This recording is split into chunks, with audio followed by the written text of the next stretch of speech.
Hello friends, नमस्कार। Secret success में आपका स्वागत है। दोस्तों, आज की इस वीडियो में क्लास 10 के विज्ञान अध्याय 2 का प्रश्न उत्तर देखने वाले हैं। दोस्तों, इससे पहले वाला चैप्टर का वीडियो बना चुका हूं। अगर आप उस वीडियो को नहीं देखे हैं तो मैं प्लेलिस्ट में या डिस्क्रिप्शन बॉक्स में उसका लिंक मैं प्रोवाइड कर दूंगा। आप उस वीडियो को जाकर पहले देख करके अपने कॉपी में नोट डाउन जरूर कर लीजिएगा। अगर हो सके तो इस पीडीएफ की मदद से आप हमेशा याद करने की कोशिश कीजिएगा, समझने का कोशिश कीजिएगा, ताकि एग्जाम में आप बेहतर से बेहतर रिजल्ट प्राप्त कर सकें। तो चलिए वीडियो को बिना किसी देर के स्टार्ट करते हैं। आज का वीडियो में पहला प्रश्न है, आपको 3 प्रश्नावलियां दी गई है। इनमें से एक में आश्वित जल है, शेष 2 में एक में अम्लीय जल है तथा दूसरे में क्षारकीय विलयन है। यदि आपको लाल लिटमस पत्र दिया गया है तो आप प्रत्येक प्रश्नावली में रखे गए पदार्थों की पहचान कैसे करेंगे? तो आइए इसका उत्तर जानते हैं। दोस्तों, हम जानते हैं कि अम्ल जो होता है वो नीले लिटमस पत्र को लाल कर देता है, जबकि क्षार जो होता है वो लाल लिटमस पत्र को नीला कर देता है। लेकिन आश्वित जल जो होता है लिटमस पत्र को प्रभावित नहीं करता है। अगर आपको लाल लिटमस पत्र दिया गया है तो अम्ल जो होगा उसको कोई प्रभावित नहीं करेगा, लेकिन क्षार उसको नीला कर देगा। तो उसे हम पता कर लेंगे कि दिया गया जो विलयन है वो क्षार है। अगर कोई प्रभावित नहीं करता है लिटमस पत्र को तो हम समझ जाएंगे कि वो अम्ल है, और अगर जैसा लिटमस पत्र दिया गया है उसको कोई तरह से प्रभावित नहीं करेगा, यानी उदासीन रहेगा, तो हम समझ जाएंगे कि ये आश्वित जल दिया गया है। अगला प्रश्न है कि पीतल एवं तांबे के बर्तनों में दही एवं खट्टे पदार्थ क्यों नहीं रखना चाहिए? बहुत ही इंपॉर्टेंट क्वेश्चन है, क्योंकि हर बोर्ड एग्जाम में पूछा जाता है। आप अगर जैक बोर्ड दे रहे हैं, यदि आप बिहार बोर्ड दे रहे हैं तो बिहार बोर्ड में भी ये क्वेश्चन आता है। मैट्रिक के एग्जाम में बिहार बोर्ड में भी आता है। ठीक है, तो आइए इसका उत्तर देखते हैं। पीतल कैसे बनता है? तो कॉपर और जिंक का मिश्र धातु होता है पीतल। ठीक है, तथा तांबे के बर्तनों में दही एवं खट्टे पदार्थ नहीं रखना चाहिए, क्योंकि दही एवं खट्टे पदार्थ में अम्ल पाया जाता है, जो धातु से अभिक्रिया करके विषैले पदार्थ का निर्माण करता है, साथ ही साथ धातु को संक्षारित कर देता है। इसीलिए पीतल एवं तांबे के बर्तन में दही एवं खट्टे पदार्थ नहीं रखना चाहिए। आइए अगला क्वेश्चन, धातु के साथ अम्ल की अभिक्रिया होने पर कौन सी गैस निकलती है? एक उदाहरण देकर समझाइए। इस गैस की उपस्थिति की जांच आप कैसे करेंगे? चलिए इसका उत्तर जानते हैं। इसका उत्तर है, धातु के साथ जब अम्ल की अभिक्रिया होती है तो हाइड्रोजन गैस निकलती है, और इसका जांच हम इस प्रकार से कर सकते हैं कि जलती हुई मोमबत्ती को प्रश्नावली के पास, यानी किसी प्रश्नावली के पास या मुंह के पास ले जाने से फट फट का आवाज आता है, तो हम समझ जाएंगे कि वो हाइड्रोजन गैस है। इसका अभिक्रिया है Zn+, यानी जिंक क्या है? धातु है, प्लस हाइड्रोजन क्लोराइड, ये दोनों अभिक्रिया करेगा तो बनाएगा zinc chloride plus hydrogen gas मुक्त करेगा। मैग्नीशियम को सल्फ्यूरिक अम्ल से अभिक्रिया कराते हैं तो मैग्नीशियम सल्फेट बनता है और हाइड्रोजन गैस मुक्त होता है। आइए क्वेश्चन नंबर 3, कोई धातु यौगिक ए तनु हाइड्रोक्लोरिक अम्ल के साथ अभिक्रिया करता है तो बुदबुदाहट उत्पन्न होती है। इससे उत्पन्न गैस जलती मोमबत्ती को बुझा देती है। यदि उत्पन्न यौगिक में से एक कैल्शियम क्लोराइड है तो इस अभिक्रिया के लिए संतुलित रासायनिक समीकरण लिखें। तो सबसे पहले हमें यह जानना होगा कि ए जो है वो कौन सा धातु है। तो जब हाइड्रोक्लोरिक अम्ल कैल्शियम कार्बोनेट के साथ अभिक्रिया करता है तो बुदबुदाहट उत्पन्न होती है और कैल्शियम क्लोराइड बनती है और कार्बन डाइऑक्साइड गैस निकलती है और जल अलग हो जाती है।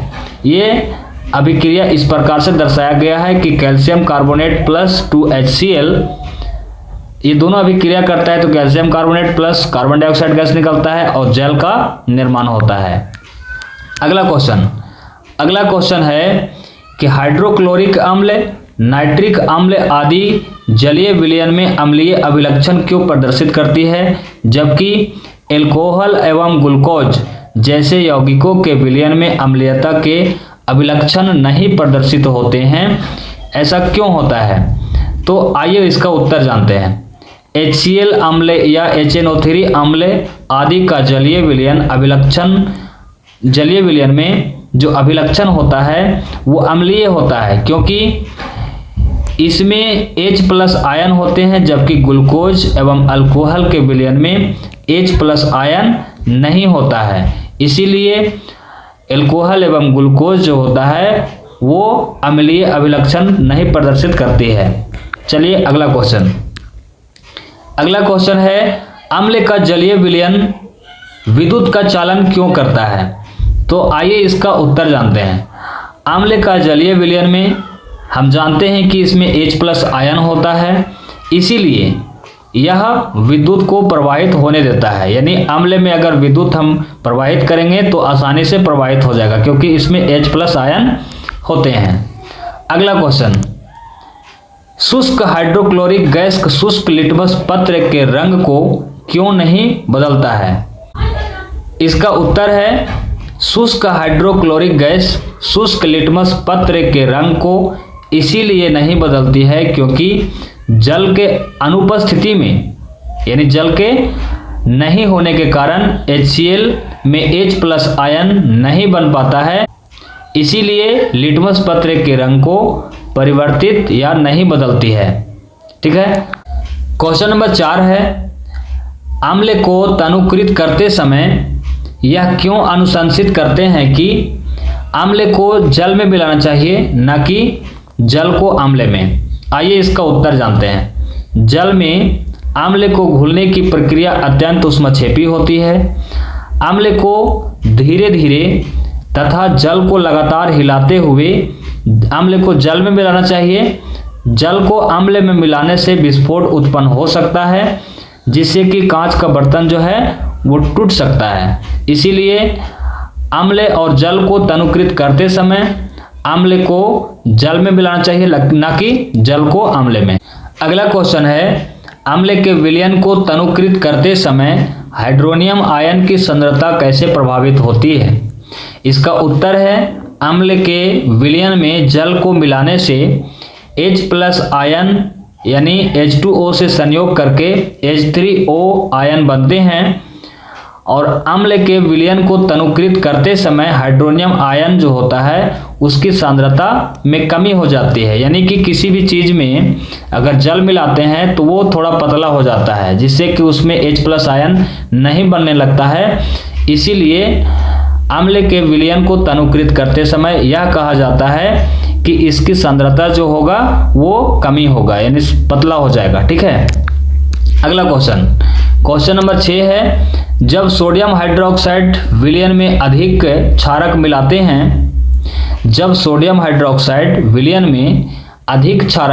हैं, तो हाइड्रोक्साइड यानी OH- की सांद्रता कैसे प्रभावित होगा? तो जब सोडियम हाइड्रोक्साइड के विलयन में अधिक क्षारक मिलाते हैं तो OH- आयन की सांद्रता क्या होगा? बढ़ जाएगा, क्योंकि सोडियम हाइड्रोक्साइड जो होता है खुद क्षारक है, और क्षारक में क्षारक मिलाएंगे तो इसकी सांद्रता जो होगा वो बढ़ जाएगा। अगला क्वेश्चन है पेज नंबर 31 का क्वेश्चन नंबर 1। आपके पास 2 विलयन दिया गया है, A और V। विलयन A के pH मान जो होता है वो 6 है, विलयन B का pH मान 8 है। किस विलयन में हाइड्रोजन आयन की सांद्रता अधिक है? इसमें से कौन सा अम्लीय है और कौन सा क्षारकीय है? तो इसका उत्तर, विलयन A का pH मान 6 है, इसीलिए यह अम्लीय होगा, क्योंकि हम जानते हैं कि विलयन का जो pH मान होता है 1 से लेकर 14 तक होता है। 1 से लेकर 7 तक अम्लीय होता है, और 7 से ऊपर यानी 8 से लेकर 14 तक क्या होता है? वो क्षारीय होता है, और 7 जो होता है वो उदासीन होता है। ठीक है। तो चलिए इसका उत्तर क्या लिखा है कि विलयन A का pH मान 6 होता है, इसीलिए यह अम्लीय प्रकृति का होगा, और विलयन B का pH मान 8 है, इसीलिए यह क्षारीय प्रकृति का होगा। विलयन ए में H+ आयन की सांद्रता अधिक होगा। जैसे जैसे हम क्षारक की ओर बढ़ते जाएंगे उसकी सांद्रता में कमी होती जाएगी। ओके, क्वेश्चन नंबर 2, इसका क्वेश्चन नंबर 2 है H+ आयन की सांद्रता का विलयन की प्रकृति पर क्या प्रभाव पड़ता है। यदि किसी विलयन में H+ आयन की सांद्रता अधिक होगी तो वह विलयन अम्लीय होगा। यदि किसी विलयन में H+ आयन की सांद्रता कम होगी तो विलयन क्या होगा, वो क्षारकीय होगा। क्वेश्चन नंबर 3 है कि क्या क्षारकीय विलयन में H+ आयन होते हैं, अगर हाँ तो क्षारकीय क्यों होते हैं।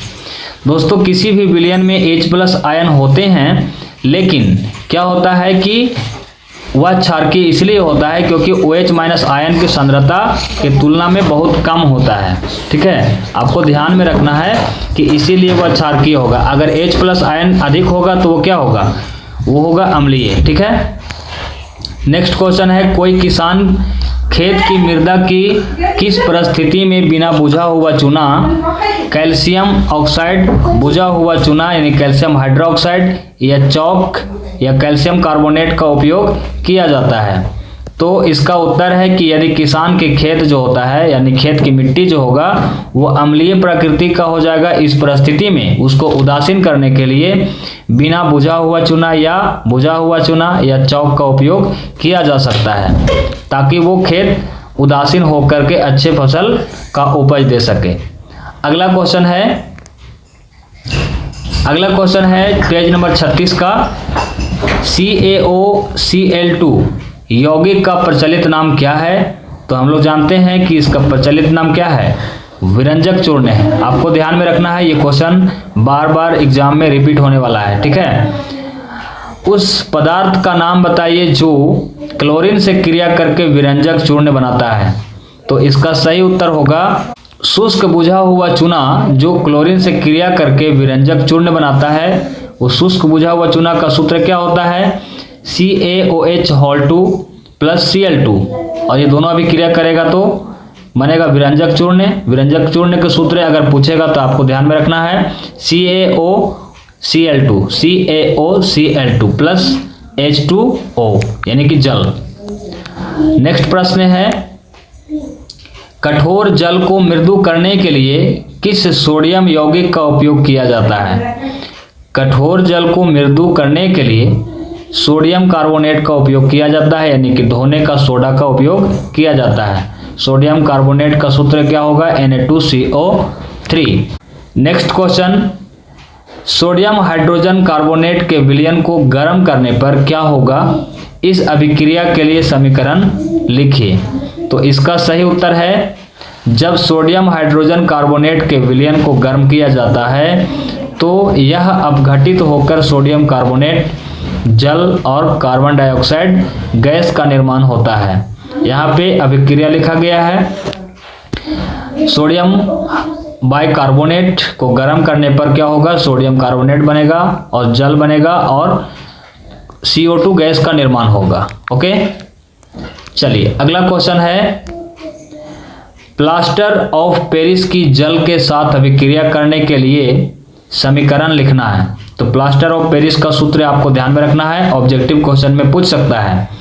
CaSO4 ½ H2O + 1.5 बोल सकते हैं इसको, 1.5 जल यानी 1.1/3 जल। ये दोनों जब अभिक्रिया करता है तो बनता है जिप्सम यानी CaSO4 2H2O। ठीक है दोस्तों, आई होप कि ये वीडियो पसंद आया है, और वीडियो पसंद आया होगा तो लाइक कीजिएगा, शेयर कीजिएगा, और चैनल पर नए हैं तो चैनल को सब्सक्राइब जरूर कीजिएगा। अगले वीडियो में अभ्यास में जितने भी प्रश्न है उसका वीडियो में अगले आने वाला वीडियो में कवर कर लूँगा, और उसी वीडियो में मैं इसका PDF भी शेयर कर दूंगा, जो कि आप फ्री में डिस्क्रिप्शन बॉक्स से डाउनलोड कर सकते हैं और अपने नोट्स को तैयार कर सकते हैं। चलिए वीडियो को अंत करते हैं। धन्यवाद। जय हिंद, जय भारत।